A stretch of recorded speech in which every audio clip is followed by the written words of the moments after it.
یہ مسلم میں ہی لکھی رہ گئی حدیث، القرآن حجۃ لک او علیک، قرآن قیامت کے دن یا تو تیرے حق میں گواہی دے گا یا تیرے خلاف۔ یہ حدیث مسلم شریف میں ہی لکھی رہ گئی کہ اللہ تعالیٰ اس قرآن کی وجہ سے قوموں کو عروج دے گا اور زوال دے گا، اور وہ خلاف جو گواہی ہے وہ قرآن میں آ گئی ہے۔ وہ صرف قرآن نہیں، صاحب قرآن بھی۔ سورہ فرقان آیت نمبر 30، وقال الرسول یا رب ان قوم اتخذوا هذا القرآن مہجورا، اور رسول اللہ قیامت کے دن شکایت کریں گے کہ اے اللہ میری قوم نے قرآن کو پیٹھ کے بھی چھیڑا۔ فکیف اذا جئنا من کل امۃ بشہید، وہ کیسا دردناک وقت ہوگا قیامت کا کہ جب ہم ہر امت میں سے ایک گواہ کو، اس امت کے پیغمبر کو اٹھائیں گے، اور اے محبوب صلی اللہ علیہ وآلہ وسلم ہم آپ کو گواہ بنا کر اٹھائیں گے ان کے اوپر جن میں آپ کو مبعوث کیا۔ عبداللہ بس کرو، عبداللہ بس کرو، کہتے ہیں میں نے نگاہ اٹھا کے حضور کی طرف دیکھا تو آپ کی دونوں آنکھوں سے زاروں قطار آنسو جاری تھے کہ مجھے اپنی امت کے خلاف قرآن کہ اس آیت کے تحت گواہی دینی پڑے گی۔ حضور اس لیے رو رہے ہیں کہ مجھے گواہی دینی پڑے گی کہ میری امت نے قرآن کو چھوڑ دیا، میرے دین کو پس کچھ ڈال دیا، اور امت امید لگائی بیٹھی ہے حضور نے شفاعت کرنی ہے۔ آپ دیکھیں کتنا فرق۔ ہاں ہمیں شفاعت رسول کا بتایا گیا جو برحق ہے، عسیٰ ان یبعثک ربک مقاما محمودا، کوئی شک نہیں، اللہم اجعلنا منہم۔ لیکن آپ لوگوں نے کیا کہا کہ قرآن کس لیے نازل ہوا ہے؟ مردے بخشوانے کے لیے۔ ہمارے محبوب صلی اللہ علیہ وآلہ وسلم کی پوری زندگی سینٹرڈ اراؤنڈ قرآن ہے، آپ کا انسٹرومنٹ آف دعوت قرآن۔ اوحی الی ھذا القرآن لانذرکم بہ ومن بلغ، اے نبی تم فرماؤ قرآن مجھے اس لیے وحی کیا گیا تاکہ اس قرآن کے ذریعے میں تم تک بات پہنچاؤں جس تک بھی پہنچے۔ اور وہ دیکھیں کیسی پہنچائی ہے، صحیح مسلم میں یہ حدیث ہے، نبی علیہ السلام نے حجۃ الوداع کے موقع پر فرمایا تھا میں تم میں ایک چیز ایسی چھوڑ کے جا رہا ہوں جسے پکڑ لوگے کبھی گمراہ نہیں ہوگے، وہ اللہ کی کتاب ہے۔ اچھا حجۃ الوداع کا جو خطبہ مسلم شریف میں آیا نا اس میں صرف قرآن کا ذکر ہے، حدیث سنت کا ذکر نہیں ہے، کیونکہ سنت کو ماننا قرآن ہی کو تو ماننا ہے، قرآن نے نہیں کہا ہے نا من یطع الرسول فقد اطاع اللہ، جس نے رسول اللہ کی اطاعت کی اس نے اللہ کی اطاعت کی۔ ٹھیک ہے ایک حسن درجے کی روایت ہے حاکم کے اندر، قرآن اور سنت دو چیزیں، لیکن حجۃ الوداع کا جو خطبہ مسلم شریف میں آیا اس میں صرف قرآن کا ذکر ہے، لیکن وہ لکھی رہ گئی مسلم میں حدیث۔ یہ حدیث مسلم شریف میں ہی لکھی رہ گئی کہ اللہ تعالیٰ اس قرآن کی وجہ سے قوموں کو عروج دے گا اور زوال گا۔ وہ زمانے میں معزز تھے مسلمان ہو کر اور تم خوار ہوئے تارک قرآن ہو کر۔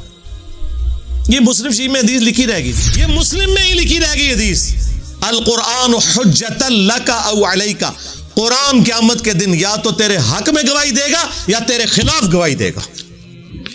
جی اور وہ خلاف جو گواہی ہے وہ قرآن میں آ گئی ہے، وہ صرف قرآن نہیں، صاحب قرآن۔ سورہ فرقان آیت نمبر 30، وقال الرسول یا رب ان قوم اتخذوا هذا القرآن مہجورا، اور رسول اللہ قیامت کے دن شکایت کریں گے کہ اے اللہ میری قوم نے قرآن کو پیٹھ کے بھی چھیڑا۔ ہاں ہمیں شفاعت رسول کا بتایا گیا جو برحق ہے، عسیٰ ان یبعثک ربک مقاما محمودا، کوئی شک نہیں، اللہم اجعلنا منہم۔ اللہ تعالیٰ ہمیں ان میں کرے جن کو رسول اللہ کی شفاعت نصیب ہوگی صلی اللہ علیہ وآلہ وسلم۔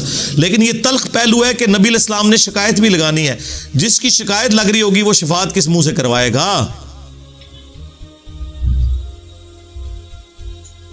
ہم کہہ رہے ہیں جو کچھ بھی ہے تیرے محبوب کی امت سے ہیں، اور محبوب پہلے ہی کہہ رہے ہیں کہ میں نے شکایت لگانی ہے جس نے قرآن کو چھوڑ دیا۔ محبوب تو رو رہے ہیں اس بات کے اوپر۔ بخاری اور مسلم دونوں میں حدیث ہے، عبداللہ ابن مسعود رضی اللہ تعالیٰ عنہ کہتے ہیں ایک دن نبی علیہ السلام ممبر پہ چڑھے اور میں آڈینس میں نیچے بیٹھا ہوا تھا، تو رسول اللہ نے کہا عبداللہ ہمارے قریب آؤ۔ میں قریب گیا، کہا عبداللہ ہمیں قرآن سناؤ۔ ان کا یا رسول اللہ قرآن تو آپ پہ نازل ہوا ہے۔ آپ نے فرمایا کہ مجھے دوسروں سے سن کے لطف آتا ہے۔ تو عبداللہ ابن مسعود کہتے ہیں کہ میں قرآن حکیم پڑھنا شروع کیا اور سورہ نساء کی میں نے تلاوت شروع کی۔ آپ شوق دیکھیں کہ سورہ نساء شروع کی انہوں نے 40 آیات پڑھ دی، نبی علیہ السلام ممبر پہ بیٹھے ہوئے ہیں اور وہ نیچے قرآن تلاوت کر رہے ہیں اور حضور اس کا لطف اٹھا رہے ہیں۔ اور جب آیت نمبر 41 پہ پہنچے، فَكَيْفَ إِذَا جِئْنَا مِن كُلِّ أُمَّةٍ بِشَهِيدٍ، وہ کیسا دردناک وقت ہوگا قیامت کا کہ جب ہم ہر امت میں سے ایک گواہ کو اس امت کے پیغمبر کو اٹھائیں گے. کس لیے؟ کہ بتائے کہ اس نے دعوت کا کام کیا تو اس کے اگینسٹ اس کی امت نے کیسا رسپانس کیا. وَجِئْنَا بِكَ عَلَىٰ هَٰؤُلَاءِ شَهِيدًا. اے محبوب صلی اللہ علیہ وآلہ وسلم، ہم آپ کو گواہ بنا کر اٹھائیں گے ان کے اوپر جن میں آپ کو مبعوث کیا گیا. بس یہ آیت سننی تھی. امت تو کہتی ہے جو کچھ بھی ہے محبوب کی امت سے ہے، اور محبوب کیا فرما رہے ہیں؟ عبداللہ بس کرو، عبداللہ بس کرو. کہتے ہیں میں نے نگاہ اٹھا کے حضور کی طرف دیکھا تو آپ کی دونوں آنکھوں سے زاروں قطار آنسو جاری تھے کہ مجھے اپنی امت کے خلاف قرآن کی اس آیت کے تحت گواہی دینی پڑے گی. حضور اس لیے رو رہے ہیں کہ مجھے گواہی دینی پڑے گی کہ میری امت نے قرآن کو چھوڑ دیا، میرے دین کو پس کچھ ڈال دیا، اور امت امید لگائی بیٹھی ہے حضور نے شفاعت کرنی ہے. آپ دیکھیں کتنا فرق ہے. بخاری مسلم دونوں میں حدیث ہے، نبی علیہ السلام نے فرمایا جو لوگ زکوٰۃ نہیں ادا کرتے اپنے مال کی، کان کھول کر سن لو، ایسا نہ ہو کہ قیامت والے دن کسی کی گردن پہ اس کی وہ بکری سوار ہو جو بکریوں کا ریوڑ اس نے رکھا ہوا ہے اور اس نے اس کی زکوٰۃ نہیں دی، اور وہ مجھے پکار رہا ہو اغثنی یا رسول اللہ، یا رسول اللہ میری مدد کیجئے، میں تمہارے کچھ کام نہیں آؤں گا، میں نے جو کچھ بتانا تھا دنیا میں تمہیں بتا دیا. آپ حیران ہوں گے، میٹرک میں جب میں پڑھتا تھا 1992 میں، تو بریلویوں کی ایک جماعت تھی انجمن طلباء اسلام ATI. ان کا جو بیج ہوتا تھا نا اس پہ لکھا ہوتا تھا اغثنی یا رسول اللہ. وہ سیدھا بھی ہوتا تھا، گول بھی ہوتا تھا، گرین کلر کا اور گولڈن رنگ کا، اغثنی یا رسول اللہ.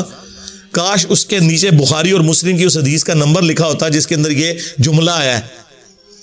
ہم تو اس کو لیتے تھے یا رسول اللہ ہماری مدد کرے، لیکن یہ جملہ تو نبی علیہ السلام نے امت کے لیے ٹانٹ کے طور پہ بولا ہوا ہے کہ تم تو مدد مانگو گے، میں نے تمہارے کام نہیں آنا. کیوں؟ اس حدیث میں الفاظ ہے میں نے تمہیں دنیا میں بتا دیا تھا. کہیں ایسا نہ ہو کہ کسی کی گردن پہ اس کی گائے سوار ہو جس کی اس نے زکوٰۃ نہیں دی، جب وہ گائے 40 کے عدد کو پہنچ جائے، یعنی عام گائے کی تو زکوٰۃ نہیں ہے، اور وہ چیخیں مارتا ہوا کہ اغثنی یا رسول اللہ میری مدد کرے، میں نے تمہیں دنیا میں اللہ کا پیغام پہنچا دیا تھا، میں تمہارے کچھ کام نہیں آؤں گا. پھر نبی علیہ السلام نے اونٹ کا سوار ہونے کا ذکر کیا. تو اندازہ کریں اللہ کے نبی علیہ السلام نے اپنی امت کو ایک ایک تفصیل کھول کر بیان کر دی ہے، کوئی قسم نہیں چھوڑی، کھول کھول کر باتیں بیان کر دی ہیں، کسی کو وہم بھی باقی نہ رہے. پھر بھی امت کو خیال نہ آئے تو الگ بات. میرے بھائیو اس ویڈیو کو ایڈٹ کیے ہیں عمار ابن یاسر رضی اللہ تعالیٰ عنہ کے نام سے جو یوٹیوب میں چینل ہے وہ چینل والے بھائی، لہٰذا اس ویڈیو کا کریڈٹ انہیں کو جاتا ہے. اسی طرح ویڈیو دیکھنے کے لیے سبسکرائب ضرور کیجئے. ملتے ہیں نیکسٹ ویڈیو میں. السلام علیکم ورحمۃ اللہ وبرکاتہ.